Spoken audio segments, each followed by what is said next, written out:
proč bohatí stále bohatnou a chudí chudnou? Protože bohatí vědí, jak na to, a těm chudým to buď nikdo neřekl, anebo to nedodržujou. To je hodně zjednodušeně řečeno. Dobře, znamená to, že chudí tedy neví, jak na to, nemají ty správné informace, nebo zkrátka nemají z čeho vycházet? Já si myslím, že dneska je velmi dobrý přístup k informacím o tom, jak se to má dělat, ale pokud se budeme bavit o chudém člověku, tak on ty informace buď nedokáže rozpoznat, anebo se jimi nedokáže dlouhodobě řídit. A je to hodně o nastavení mysli a zase o postojích. Bavíme se o tom neustále dokola, kdy já se hodně setkávám s tím, že lidé, kteří mají méně peněz nebo pocitově méně, než by chtěli, tak mají pocit, že ti bohatí se k tomu dostali jenom tak, že kradou anebo podvádí. A pokud budu s tímhle nastavením a mindsetem v hlavě pokračovat celý život, tak se nikdy k tomu bohatství dostat nemůžu. Je to prostě začarovaný kruh, je to zakousnutý had do svého vlastního ocasu a většina těch rodin a generací rodin do minulosti tak to přemýšlela, tak to předávala svoje znalosti a zkušenosti na ty další generace a pokud nepřijde někdo, kdo s tebou zatřese a tenhle ten koloběh přetne, tak jsi zkrátka odsouzená k tomu opakovat všechny ty postoje a chyby těch lidí, kteří tě vychovávali. Někdy to za nás udělá možná i jako by ten život sám, že jo? Ne, že přijde jako nějaký konkrétní člověk a začne s tebou třást, jako hele, změň to, ale třeba se člověk dostane do nějaký spirály, někdy do dluhů, nějakých jako problémů a ten život s ním jako otřese a řekne mu, hele, je potřeba něco změnit, jo? A pak jsme najednou konfrontovaní právě s těma programama, který jako všichni máme, který, jak si říkal sám, vznikaly už jako v rámci těch generací. Mě by třeba jako zajímalo, co říkávali třeba tobě rodiče, nebo co jsi slýchával jako dítě za takovýhle ty mantry, který nás jako nevědomky začarovaly. Protože já jsem třeba slychala, bez práce nejsou koláče, peníze nerostou na stromech a tak, jo. Tak co, máš nějaký takový, co jsi třeba taky slýchal a s čím jsi se musel třeba v životě poprat? Dneska bude David odpovídat na spoustu zajímavých otázek. Část máte možnost vidět tady na YouTube a celý kompletní díl najdete na Foreign Doors. A pokud vás zajímají otázky a témata, který dneska budeme probírat, tak je uvidíte tady dole pod videem. No, tak já možná začnu opačně s něčím pozitivním. A to pozitivní bylo, že nejdřív práce, potom zábava. A já jsem se s tím musel do jisté míry poprat, protože jsem to bral opravdu ortodoxně a možná až extremisticky, ale byl to paradoxně jeden z těch návyků, které jsem po předchozích generacích úspěšně přebral a který mi zafungoval v tomhle mém životě. A to je možná důvod, proč většina chudších lidí pořád spíš chudne, protože mají pocit, že mají právo na zábavu a právo na ty příjemné věci a požitky teď hned, tady a teď. A tím pádem investují do špatných věcí ve špatný čas. Neinvestují do svého vzdělání, neinvestují do své větší kvalifikace, aby vydělávali víc a zvedala se jim hodnota na trhu práce. A většinově mají spíš takový ten mindset v hlavě, že když se děje něco negativního, tak je to kvůli něčemu, co se jim děje zvenčí. A podle mě to, co dělá úspěšné a bohaté lidi bohatými a úspěšnými je, že mají mindset v hlavě, že všechno, co se jim v životě děje, tak oni jsou jedinou příčinou toho, proč se jim to děje. Jako, že si to způsobili sami.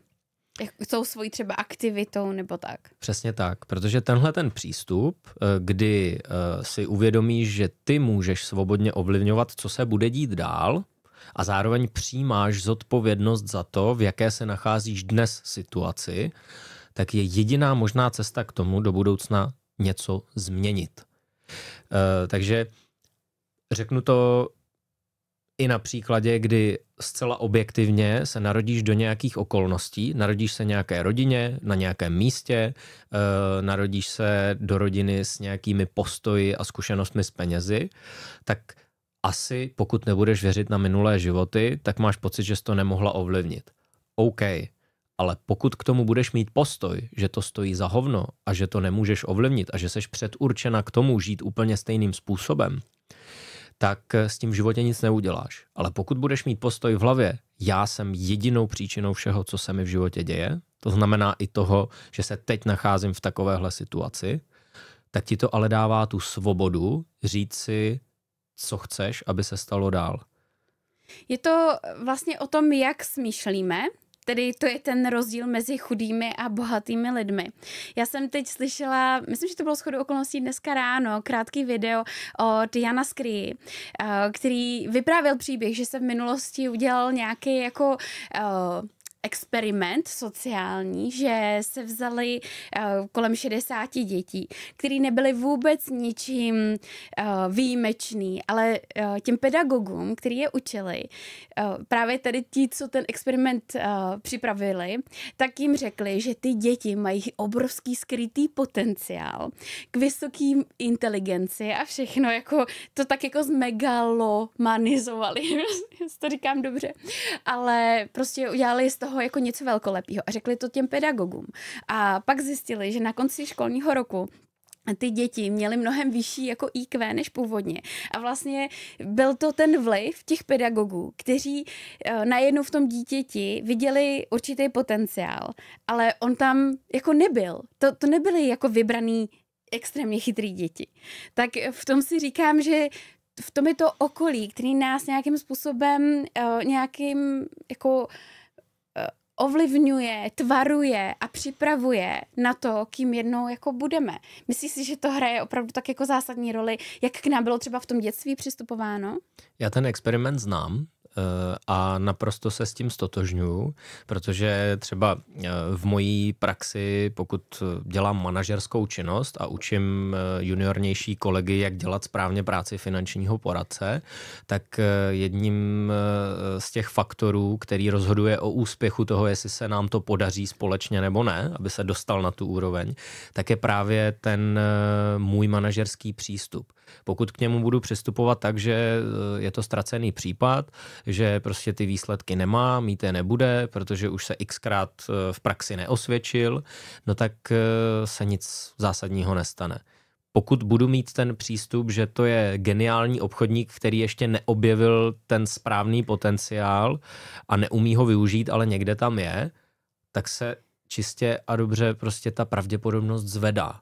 A já samozřejmě neříkám, že to funguje ve 100% případů, ale vím, že když k tomu takhle přistupovat nebudu, tak mám 100% jistotu, že se nic nestane a nezmění. Přesně tak. Takže si můžu vybrat, jestli si vyberu tu modrou pilulku nebo tu červenou.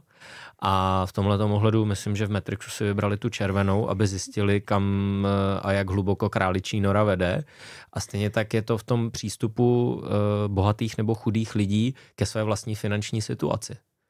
Proto možná i děti bohatých lidí, tak pokud jsou to teda rodiče, kteří si to bohatství vytvořili svým vlastním úsilím, tak mají i možná lepší výchozí pozici k tomu, aby taky dosáhli bohatství. Protože ty rodiče nějakým způsobem je ovlivňovali a vlastně jim dodali ten jasný důkaz, že to možný je. A ono to jde ještě dál, protože i lidé, kteří jenom zdědili nějaké bohatství, ale byli správně směřováni k tomu, jak se o něj starat a proč, tak nemuseli být ti, kteří ho vytvořili z nuly, ale i tak mohou být dál velmi dobrými správci toho celého majetku. Viděl jsi film 12 podmínek dědictví? To jsem neviděl. To jsi viděl, jež, to je hezké. Napište nám do komentářů, jestli jste tenhle film viděli. Za mě je to taky jeden z opravdu jako moc krásných příběhů. Jenom v rychlosti a v krátkosti v podstatě zemře dědeček, že jo, a teď se rozděluje po jeho smrti to dědictví. No a byl tam vnuk, který vlastně byl takový floutek, opravdu jako černá ovce rodiny, no a měl usilovat o nějaký podíl toho dědictví, protože děda mu to nechtěl dát jen tak. a ve skutečnosti vlastně musel procházet nějakýma 12 úkolama, který mu ten děda v podstatě ze záhrobí jako zadal a byly tam různý jako užitečné věci pro život, jako dar práce a podobně a on vlastně až v té dospělosti, když usiloval o to dědictví, tak měl tu přímou motivaci sám na sobě zapracovat. A bylo to fakt úžasný. Myslím si, že to je jeden z takových jako hezkých filmů, který člověku pomůžou přeměnit to nastavení té mysli. Takže 12 podmínek dědictví. Skvělý tip, Market. Já si myslím, že tohle je další takový neprobádaný téma. A tím, že řeším s klienty často i to, co se stane s jejich majetkem potom, až teda dočerpají tu svoji poslední rentu, protože předání toho majetku další generaci je jednou z věcí, kterou lidé řeší, čím blíže tomu jsou, tak si myslím, že bychom to třeba i mohli otevřít jako téma v některém z našich dalších podcastů.